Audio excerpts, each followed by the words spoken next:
Oi, pessoal, minhas queridas amigas, meus amigos queridos, fãs do rádio, estamos aqui para mais um bate-papo gostoso. Por favor, não confundam, porque outro dia vocês assistiram a uma entrevista, um bate-papo com um nome parecido. Então, hoje não é repetição, hoje não é reprise, hoje é uma edição nova e você vai descobrir por que essa repetição de nome ou de sobrenome, o que ela tem a ver, inclusive com o famoso personagem humorístico, que não é parente de A nem de B. Tudo isso aí nós vamos bater um papo gostoso, e por isso eu já trago de cara para a tela meu amigo, e eu sou fã do trabalho dele também, grande jornalista, grande radialista, Roberto Nonato. Salve, Malhoca, tudo bem com você? Prazer enorme estar aqui, conversar contigo, que é uma referência para todos nós que falamos em rádio, para todos nós que fazemos jornalismo e comunicação. Você é um grande mestre. Muito obrigado pelo convite, querido. A idade ajuda um pouco. O fato de a gente já ter começado a trilhar esse caminho há muitos anos, foi no século passado, foi bem antes. Só não foi antes dos anos 50, porque eu não teria nascido, mas logo depois já conversamos e não largamos mais. O importante é isso. Mais gostoso é a gente fazer aquilo para o que nasceu, e eu descobri isso muito cedo, então vou em frente. Essa paixão não morre. Mas o que eu quero saber hoje é, em primeiro lugar, vamos agora oficializar. Nós conversamos há alguns programas passados com o Ricardo Nonato, que é irmão, que falou do Roberto, e eu disse que em breve estaremos contatando e acertando o horário com o irmão. Então, hoje é o dia de cumprir não só a promessa, mas também de conhecer um pouco melhor. Tem gente que às vezes confunde um com o outro com um, por causa do nome, que é parecido, né? Os dois têm R no começo, o sobrenome e tudo mais. Mas eu quero começar do início para a gente chegar depois nos dias mais próximos. Você é paulista, onde nasceu e como começou o seu caminho de vontade de ser jornalista, ou de ir para o rádio, ou de falar, ou de aparecer, ou de qualquer coisa, ainda que foi na escola que aconteceu o primeiro momento de fazer um discurso, o meu foi assim, embora não seja no microfone, mas foi na escola que me deram a primeira chance. Então vamos começar do começo. Roberto Nonato nasceu em Tarabai, São Paulo. É uma cidade próxima de Presidente Prudente. Então, Presidente Prudente é óbvio que é mais conhecida, né? E Tarabai fica por ali. Então, eu nasci num sítio por lá. Então, você imagina, interior do interior e nascendo num sítio, né? Que era onde o meu pai tomava conta e etc. Isso lá em 1969. E assim, você falou que você começou na escola, num discurso. O meu caso é meio que parecido, viu, Malhoca? Porque eu comecei a prestar um pouco mais de atenção na minha voz quando eu fui convidado, estava na 7ª série, salvo engano, para fazer um correio elegante. Então eu tinha que fazer a locução do correio elegante na escola. E a partir dali eu comecei a me questionar, puxa vida, por que me chamaram para fazer o correio elegante? E aí eu comecei a prestar um pouco mais de atenção nessa questão de voz. Então temos mais ou menos uma origem em comum, viu, Malhoca? Por curiosidade, tinha coreto na cidade? Tinha aquele footing, o pessoal fazia isso, porque você já veio de uma geração mais para cá. Em 69, por exemplo, eu já era estagiário com carteira assinada oficialmente e tal, mas eu peguei coreto nas cidades onde passei férias, onde meus tios tinham propriedade, etc, etc. Então, nessa tinha, mas assim, a minha vontade em rádio já se dá em São Paulo, porque eu vim para cá muito cedo. Eu cheguei aqui em São Paulo por volta dos 7 anos. Mas tinha coreto em Tarabai, sim. E tinha um serviço de alto-falante lá, que todo mundo dizia o alto-falante do Heitor, que era quem fazia a comunicação para o pessoal da cidade. O que envolvia a comunicação era com esse alto-falante que ficava exatamente no coreto, na principal praça de Tarabai. Acho que nem existe mais hoje em dia esse coreto e esse serviço de alto-falante. mas essa vontade já é em São Paulo. Eu já estava aqui num colégio em São Paulo, numa escola municipal, no bairro da Casa Verde, quando eu fiz essa intervenção. Mas a vontade mesmo, ela começa nesse pontapé inicial, mas ela se desenrola depois que eu começo a ouvir muita rádio, prestar mais atenção. Isso, só para situar o nosso ouvinte, por volta de 1981, 82, então tinha 12 para 13 anos, 14 anos, que foi uma época de efervescência do FM. A gente tinha muito em voga a Antena 1, a Rádio Cidade, a Jovem Pan 2, a Bandeirantes FM, e aí é um ponto que eu acho que é de cenário mesmo para eu me apaixonar por rádio, que foi a Bandeirantes FM. Eu ganhava muito prêmio na época, você deve se lembrar, né, Malhoca? Se distribuía vinil, camiseta, bottoms e por aí vai. E eu ganhava muito esses prêmios, então frequentava muito o ambiente de rádio. E a Bandeirantes FM era onde eu frequentava. Então, conhecendo estúdio, ouvindo vozes, me apaixonando por aquelas vozes todas, eu vou até citar alguns aqui. Por exemplo, nessa época de Bandeirantes, a coordenação era do Caion Gadia. Foi uma época em que a Band trazia muita música black, etc., que é um pouco do que eu gosto bastante. Então, eu ouvia muito Edmir Rabelo, o Pablo, o César Filho fazia lá, o Edi Magrão. Depois vem o Binho Pali, que é o Rubens Pali, o Serginho Café, foi um cara de muita influência no que diz respeito à minha vontade de trabalhar em rádio.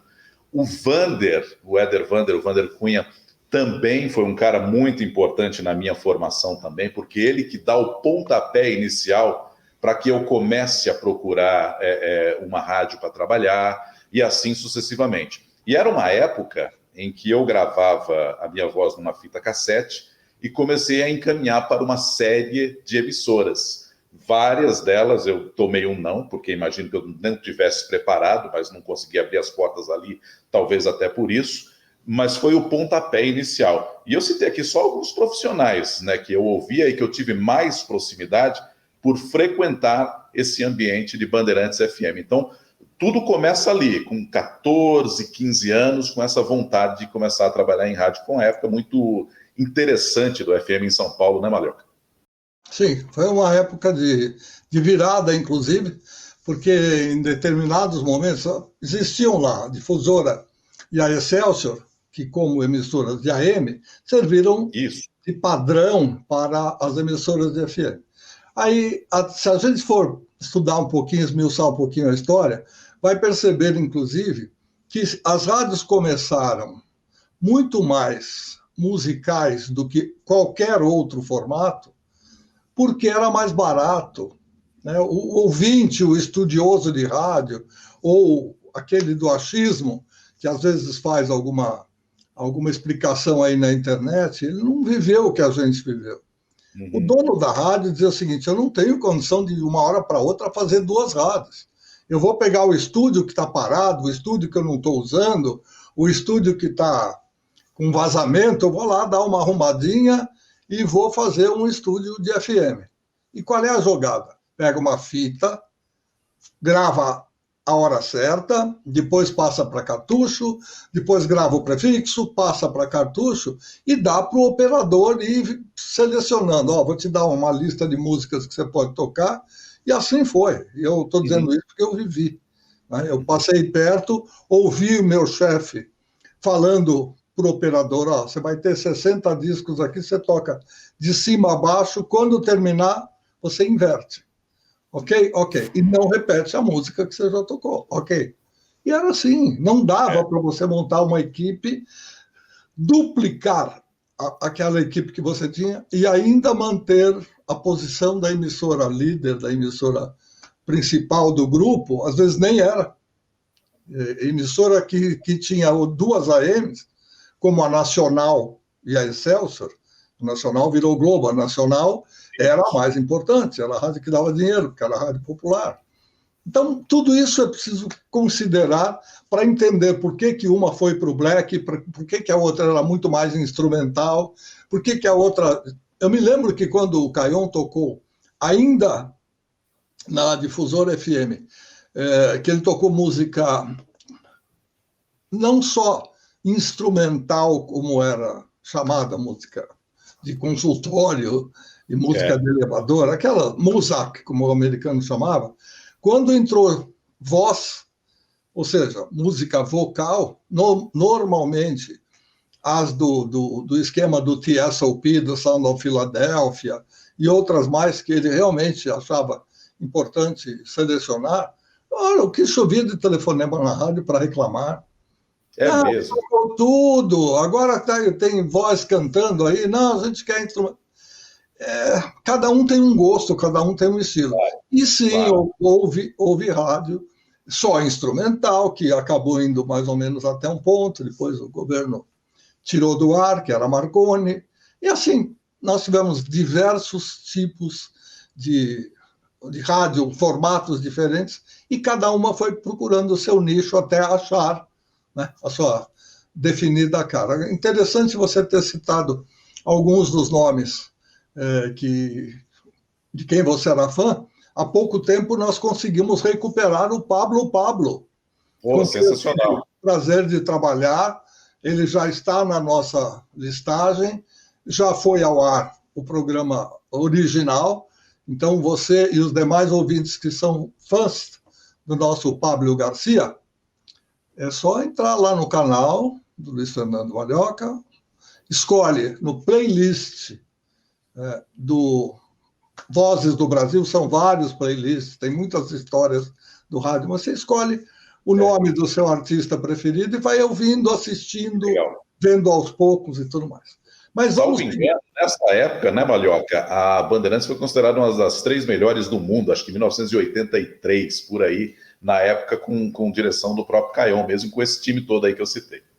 Exatamente. O Caion trouxe o time, logo que a difusora terminou, ele ainda ficou trabalhando em emissoras antes de ir para Bandeirantes, mas assim que ele saiu do grupo associado, porque ele era diretor-geral de tudo, não é só geral, era geral de tudo.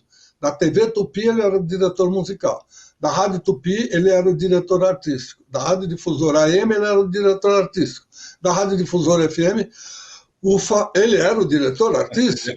Genial. E uma hora que não dá. E a direção houve por bem não só diversificar, como botar pessoas diferenciadas. Então, o diretor musical da Tupi da TV foi o Manuel Barembem, na direção da Rádio Tupi AM, o senhor Luiz Aguiar, na direção da difusora AM/FM, este que vos fala. Nós vamos contar a sua história, senão daqui a pouco começo eu a falar aqui dos meus passados e o tempo vai embora.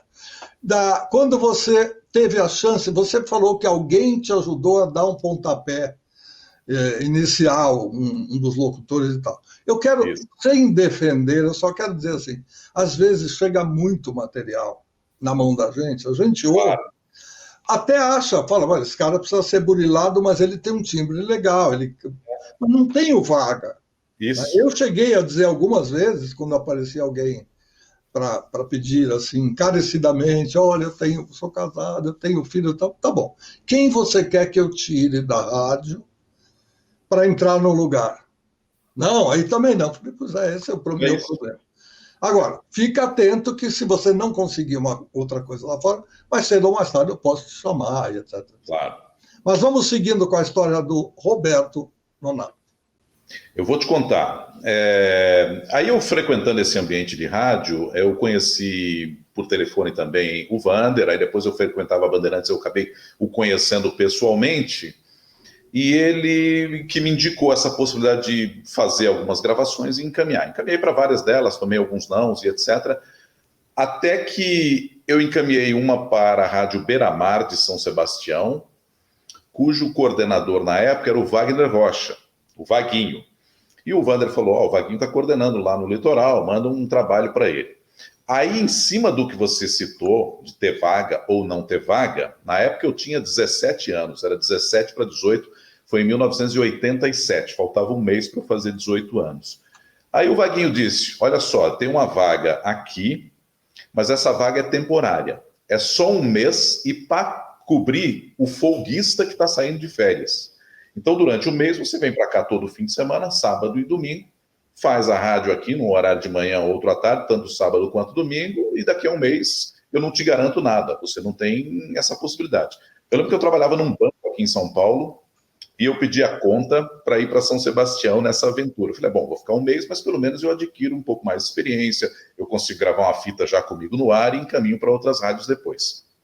Fui lá, falei com o Vaguinho, ele me deu essa oportunidade e eu comecei fazendo esse período. Nesse um mês que o folguista iria estar de férias, ele acabou pedindo demissão. Acho que ele foi para uma rádio de São José dos Campos, salvo engano, que era meio que um caminho de quem estava no litoral norte, em São Sebastião. E aí eu fui contratado na Beira-Mar para ficar como folguista fixo. Então, em vez de eu ter só um mesinho dessas férias, eu comecei efetivamente a trabalhar numa rádio em São Sebastião em 1987, já como folguista fixo da emissora. Então, eu passei a trabalhar naquele momento, foi o meu pontapé inicial. Eu me lembro que, na época, o Vaguinho até escondeu da direção da rádio que eu tinha 17 anos, porque não podia, acho que o registro só podia ser com 18. Mas aí, quando eu completei 18, dali um mês, e que efetivamente começaria o meu trabalho, porque o folguista teria terminado as férias e não voltou, aí ele contou para a direção, não, ele fez 18 agora, então acho que a gente já pode contratar e etc. A partir dessa contratação, eu também já entrei no curso do SENAC, que era necessário ter o DRT, e passei a frequentar o curso para poder tirar o DRT, entender as normas, as leis, etc., que regem o esquema de radiodifusão. Então foi assim que eu comecei. Eu me lembro até hoje que a minha primeira música que eu toquei foi no domingo, Walks Right Between the Eyes, lá no litoral norte. E nesse esquema eu fiquei durante um bom período, foi mais ou menos um ano direto, e quando eu completo 19 anos, eu fui convocado para fazer o Exército Brasileiro. E aí eu volto para São Paulo, porque nessa época eu já estava morando em São Sebastião. Você sabe que vida de folguista, além do fim de semana, você eventualmente tinha que cobrir um horário durante a semana, porque alguém faltou, alguém teve uma dor de barriga, ou algo que o valha. E esse cobrir horário era tanto fazer a apresentação musical, quanto sair para fazer entrega de premiação, piruinhas que tinham na época, Rua da Praia, na época do verão em São Sebastião, você tinha uma viatura da emissora que você fazia umas transmissões ao vivo da rua para o estúdio e assim por diante.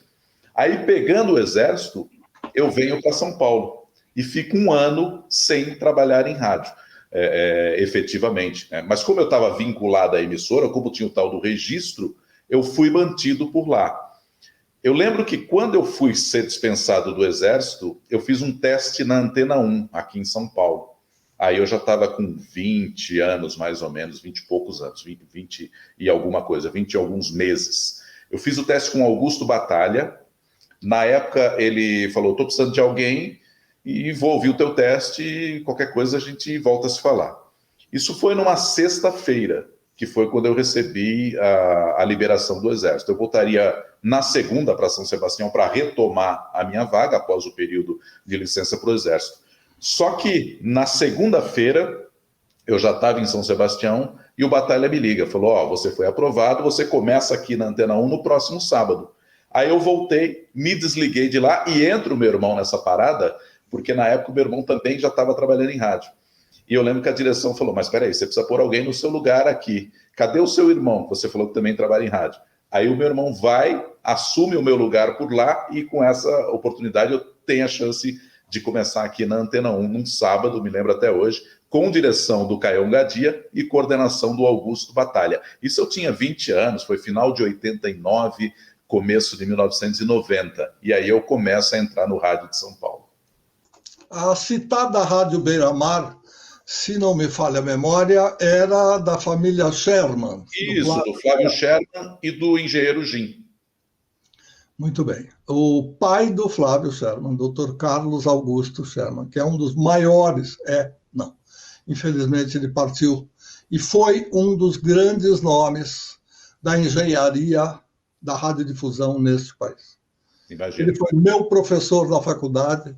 O que eu sei de eletrônica, de eletrotécnica e alguma coisa que eu de vez em quando deixo escorregar aqui no nosso bate-papo é por causa do Dr. Carlos Augusto. E, salvo engano, eles tinham uma ligação com as mesas de som Scala, não é isso?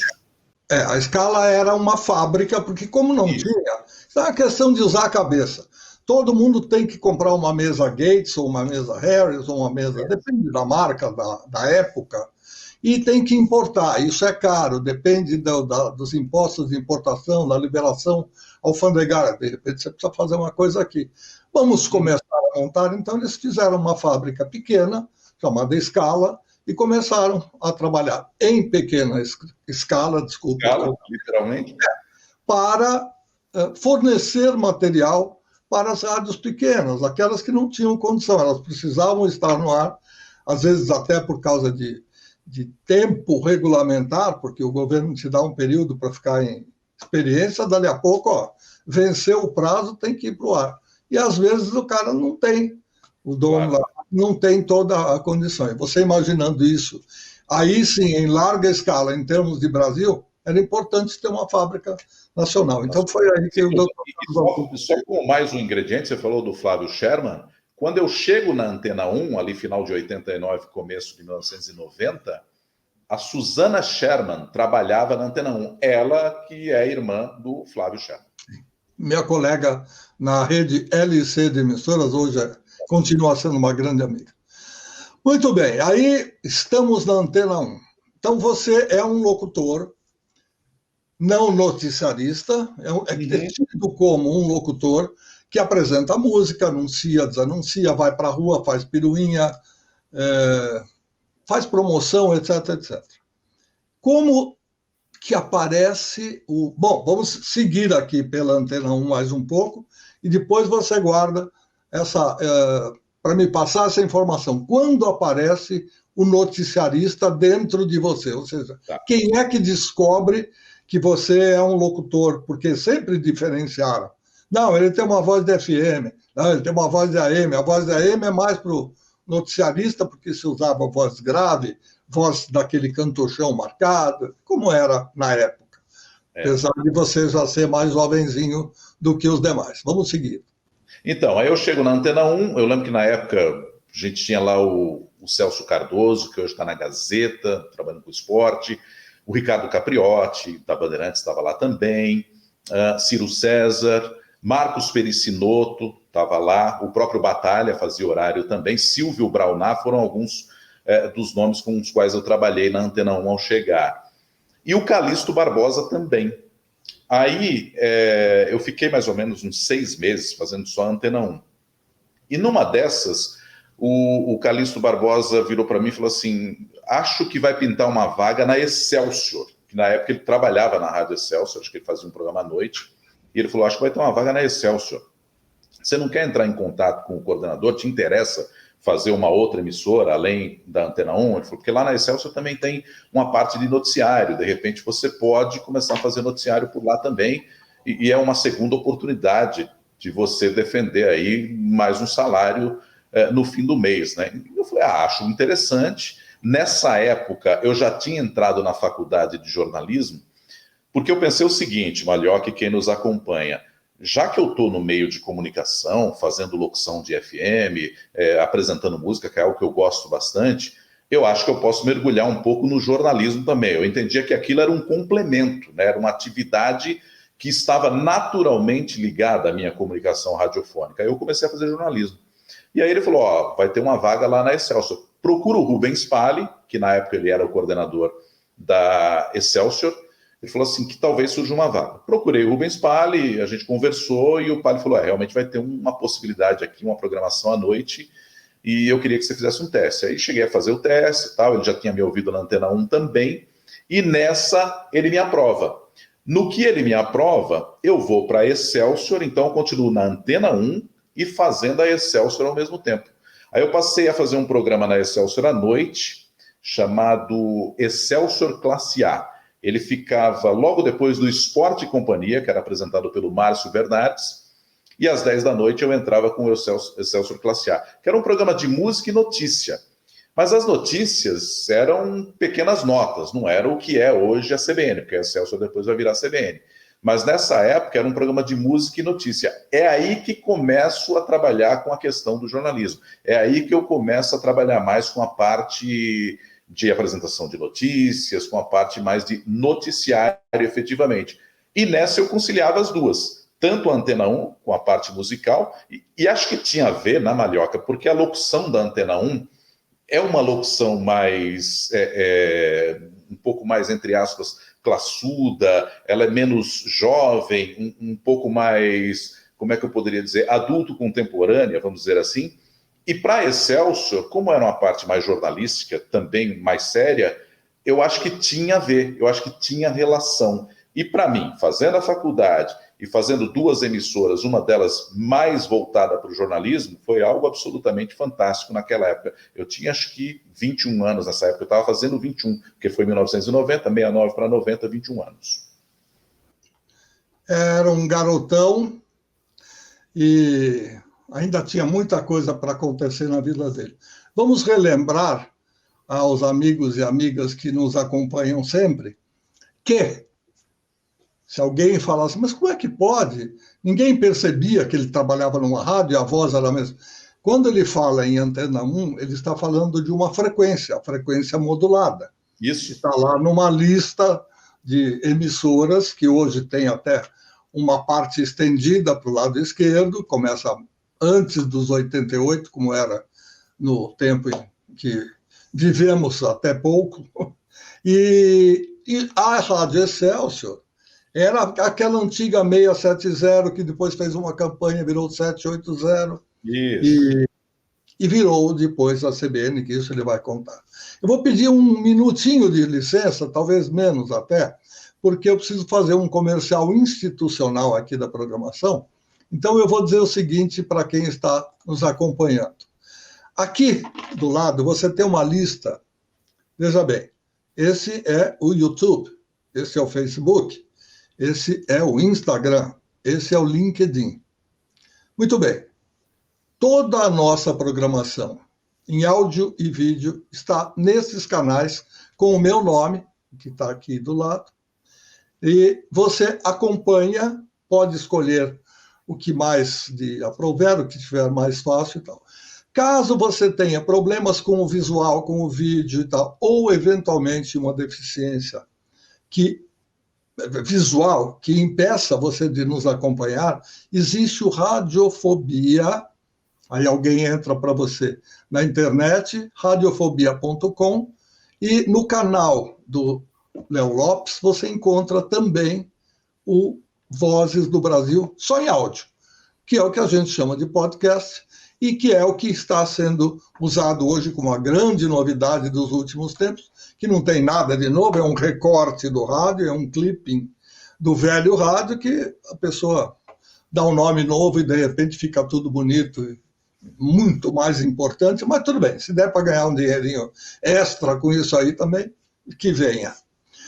Meu caro amigo Roberto Nonato, você está entre o rádio musical, aquele que às vezes sorri, na Antena 1 talvez fosse uma locução um pouco mais sóbria até, que você está falando com uma faixa etária mais adulta, e não precisa fazer aquela gracinha que os locutores de FM tinham que falar sorrindo, abrindo vogais e tudo mais. Na locução da Excelsior, que é noturna, que é noticiosa e musical, dá para você fazer um meio termo. Quando é que a paciência se esgota ou quando é que alguém diz, dá um tempo, porque as duas não dá? Teve isso? Não teve não, Malhoca, demorou. Porque foi assim, fazendo as duas ao mesmo tempo, aí ela vai acabar virando o CBN em 91, né? Outubro de 91 ela vira CBN. E aí, nesse período, como eu estava fazendo jornalismo, houve um selecionamento de pessoas que iam ficar, outras que iam chegar para fazer essa rádio jornalística que viria a ser a CBN, continuando no 780 AM. Então, não tinha esse choque, como você destacou, de estar fazendo uma frequência modulada e o AM. Então, eu fui mantido ali, a partir do momento em que virou-se a chave de Excelsior para a CBN em 1991. Eu fui mantido, apresentava um jornal, mais o Noite Total e depois um outro jornal na época. Só que no FM, Malhoca, eu lembro que eu tive 2 saídas da Antena 1. A primeira, em 1991, eu fui para Jovem Pan 2. Aí já tem aquela locução mais rápida, mais ágil. Na época, a coordenação era do Beto Rivera.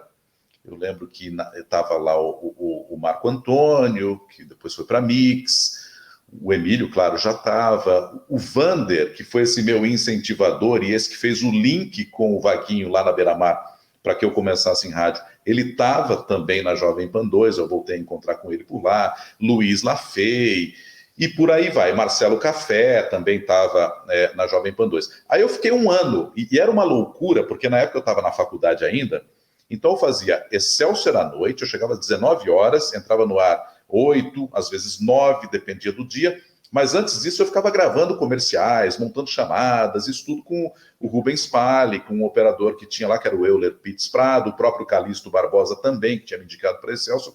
Então eu chegava às 19 horas na Excelsior. Saía meia-noite, depois que eu saía do ar, e ia para a Jovem Pan 2. Entrava na Pan 2 2 da manhã, ficava no ar das 2 às 6. 6 da manhã eu saía da Jovem Pan 2 e ia para a faculdade. Eu ia fazer a FIAN, que ficava lá no Morumbi. Isso era diariamente.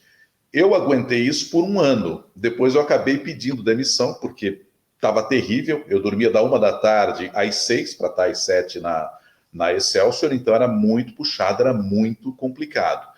E depois que eu saí da Jovem Pan 2, em 1992 eu entrei na Eldorado. E aí eu vou confessar uma coisa, era um dos sonhos profissionais que eu tinha trabalhar na Rádio Eldorado. Eu achava a Rádio Eldorado extremamente o fino da locução. Aí eu vou para Eldorado em 92, trabalhei lá com a Rose de Oliveira, com a Paula Moraes, Edinho Moreno, uma galera toda. Fiquei também por um ano por lá e em 93 eu volto para a Antena 1.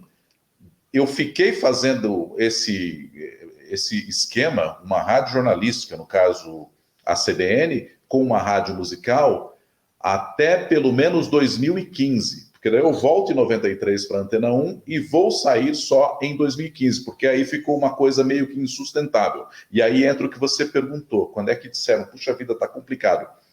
Porque eu fazia, quando o Heródoto Barbeiro sai da CBN, e foi para a Record News, o Milton Jung passou a apresentar o horário do Heródoto de manhã. E quando o Milton saía de férias, eu tinha que cobrir o Milton pela manhã na CBN. Então eu apresentava o Jornal da Manhã na CBN quando o Milton estava de férias. Ou até mesmo quando ele tivesse algum problema, quando ele não pudesse ir, etc.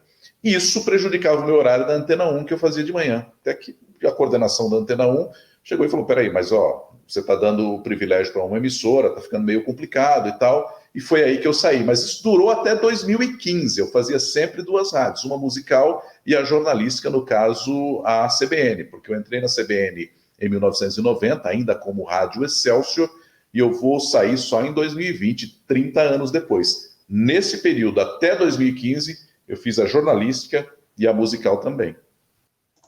Parabéns, não é mole. Eu acho legal você dizer... Diga.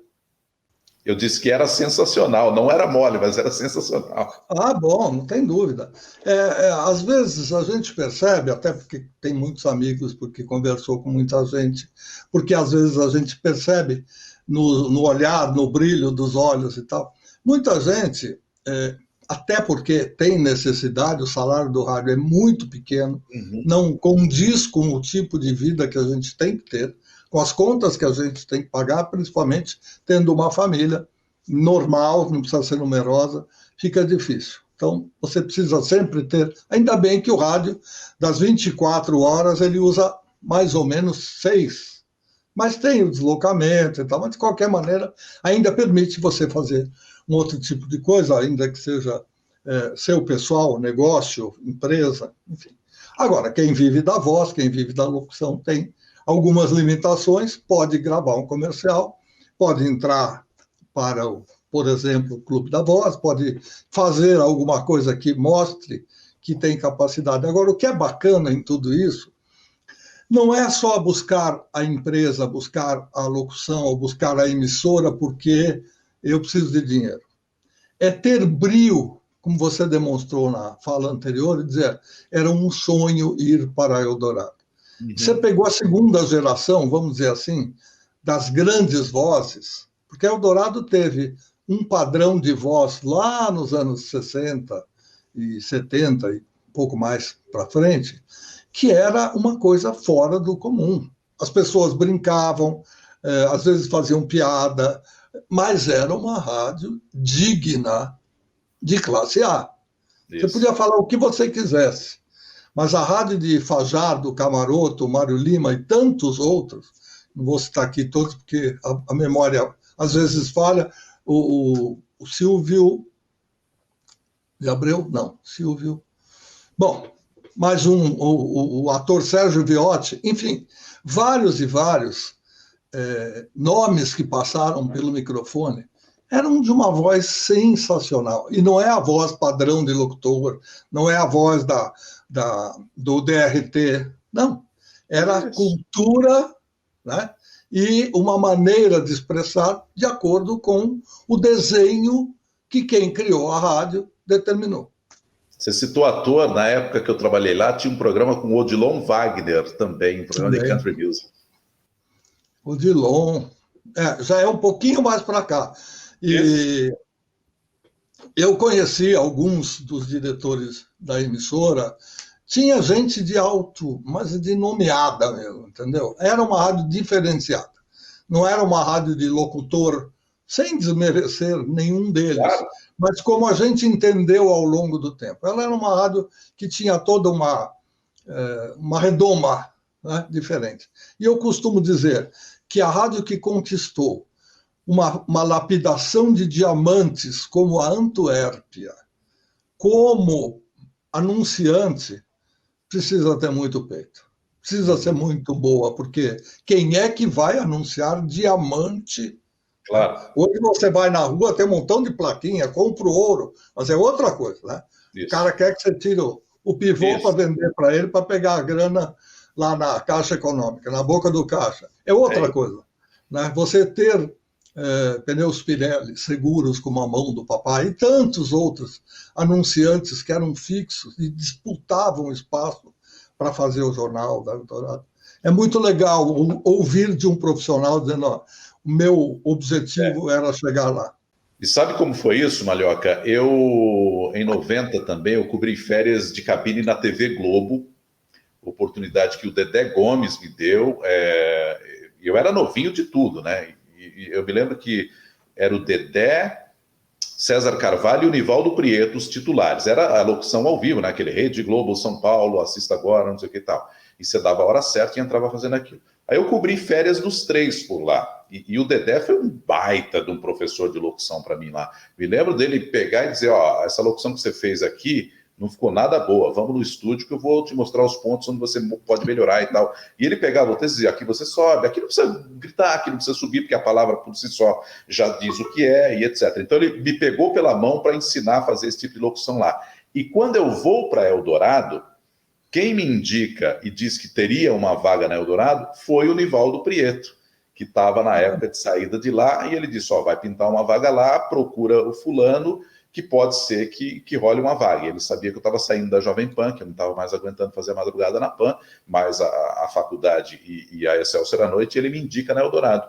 E aí rolou, deu certo também. Então esses dois personagens, o Dedé e o Prieto, foram extremamente importantes também nessa minha caminhada aqui. Muito legal, muito bacana. Eu gosto desse bate-papo porque a gente não só relembra o nome dos amigos. Eu, por acaso, conversei com o Prieto longamente, a questão de uma semana, para matar a saudade. Gosto muito dele e tenho em alta conta. Não tivemos ainda um horário disponível de ambas as partes para gravar, mas ele ainda vai contar essas histórias para a gente, se Deus quiser, e se a empresa deixar. Porque agora também tem uma novidade, as empresas têm contrato de exclusividade. Eu entendo de um lado. Agora, para a gente fazer um tipo de trabalho como esse, que é para deixar registrada a memória do rádio, não deve ter empecilho, a emissora não deve pedir carta específica para liberar. Não tem comercial, não tem nenhum fundamento. Se tivesse também, não tem problema nenhum, que o comercial é que paga a conta. Mas não é isso, é o objetivo de registrar a história do rádio através de quem fez isso, de quem fez parte dele. É esse o único objetivo quando eu criei essa série, e eu vou continuar brigando por aí. Aí, quando tem um que não quer ou não pode, eu respeito. Os fãs ficam reclamando, ficam cobrando, por que você não pôs fulano ainda e tal? Eu vou devagarinho para não entregar o ouro, eu digo, olha, está na lista, logo mais virá, alguns realmente vêm, e outros têm empecilhos que a gente não tem como mudar. Mas vamos voltar a conversar sobre a sua carreira, meu amigo. Nós temos só 20 minutos de programa agora, e ainda tem muita história para contar. Você tem uma vida...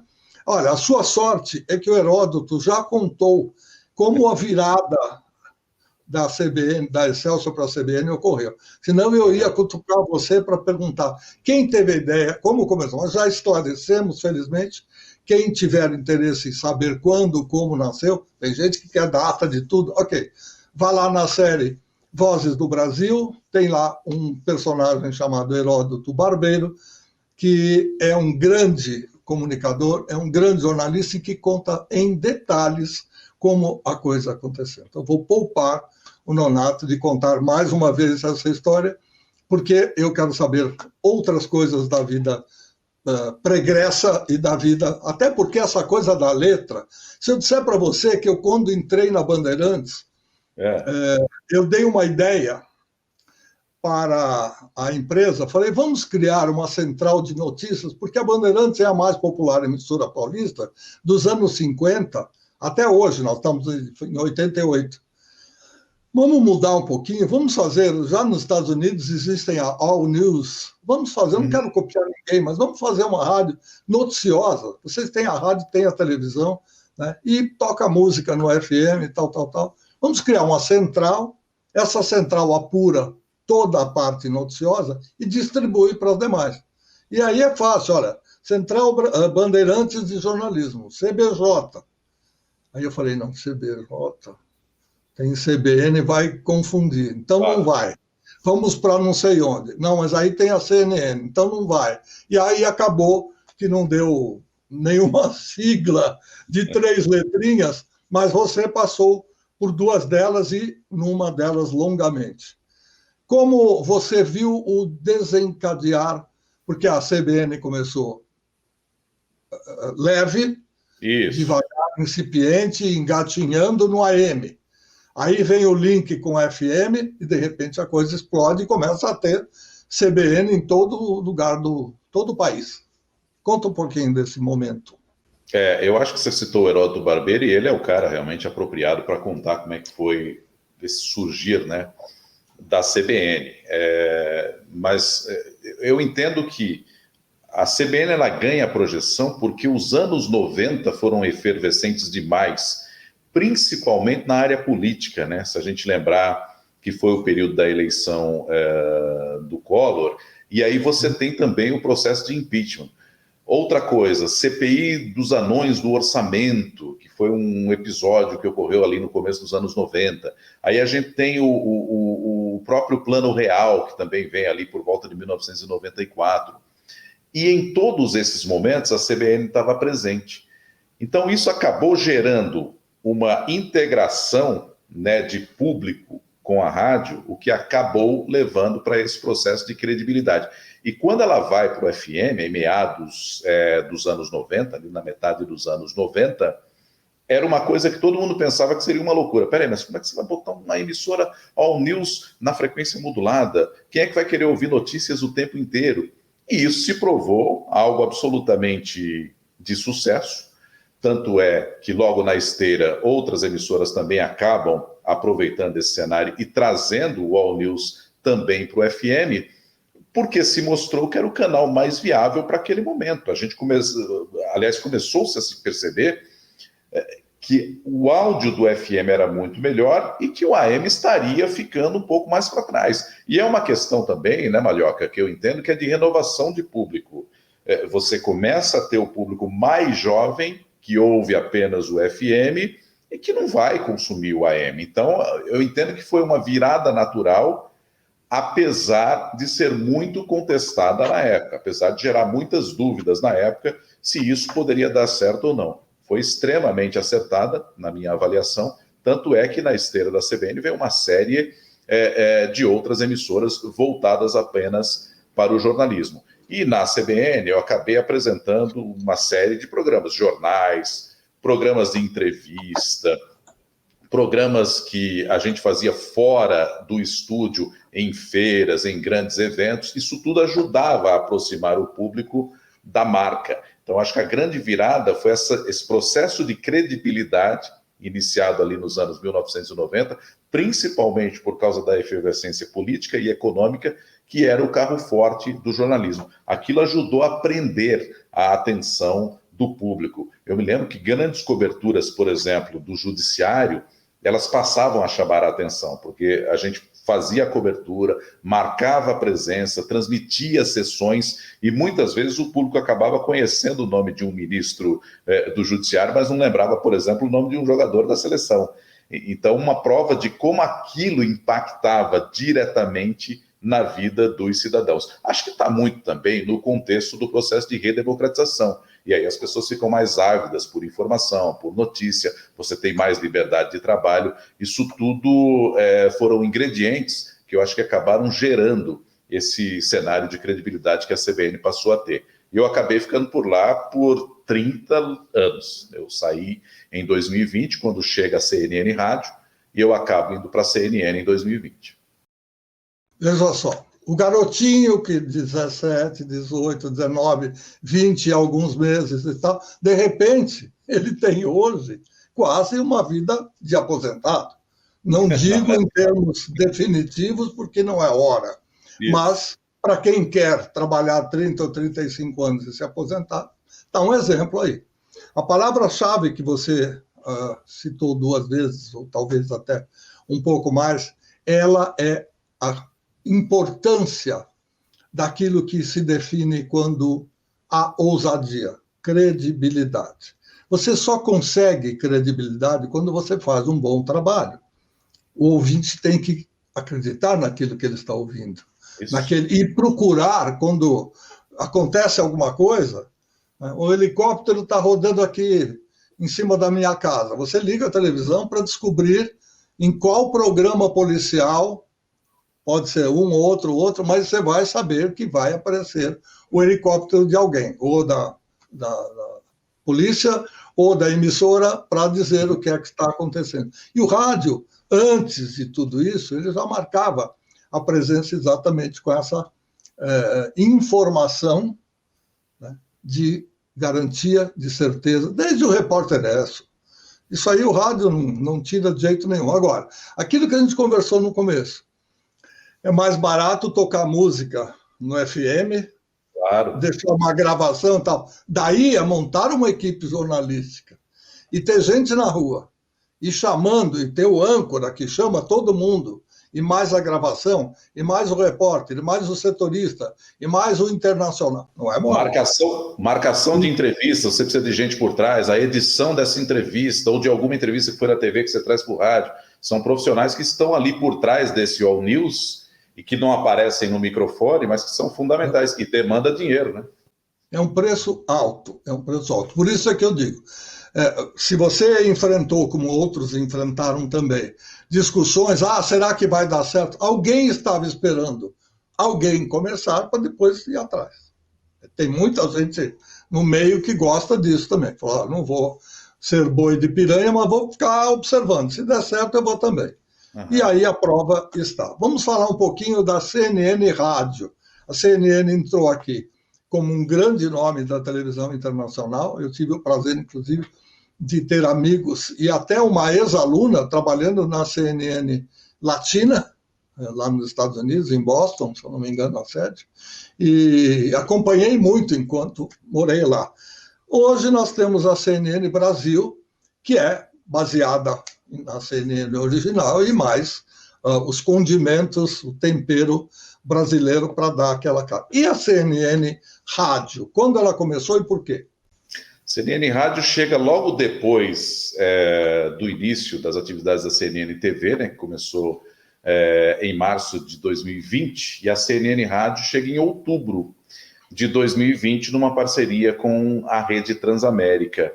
E eu entendo que ela começa exatamente por esse caráter multiplataforma, né, que a CNN traz para o seu público, estar em todas as plataformas, em todos os canais, na TV, no digital, também no rádio. Então, esse é o caminho a ser seguido.